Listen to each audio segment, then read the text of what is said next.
তুই কিন্তু আজকাল কাজে অনেক ফাঁকি দেস। কাজে ফাঁকি দিলে ঠিকঠাক মতো কাজ না করলে বেতন কাটা যাবে। ধর।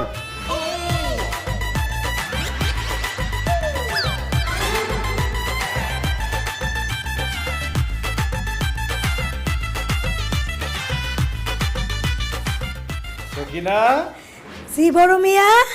তুমি কি এবারের কাজের মেয়ে থেকে বাড়িয়ালি হতে চাও?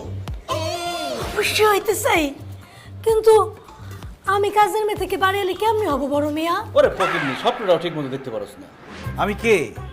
আমি এই বাড়ির বড় মিয়া। আমি যদি তোমাকে বিয়ে করি তাহলে তুমি এই বাড়ির বাড়িয়ালি হয়ে যাবে। একদম ঠিক বলছেন বড় মিয়া, কিন্তু আপনি আমার মতো গরিব অশিক্ষিত মেয়েরে বিয়ে করবেন? আরে তোমার মতো অশিক্ষিত গরিবই তো আমার দরকার। শোনো, আমার জরুরি 5,000 টাকা দরকার। তুমি কি আমাকে 5,000 টাকা দিতে পারবা? যদি তুমি আমার 5,000 টাকা দাও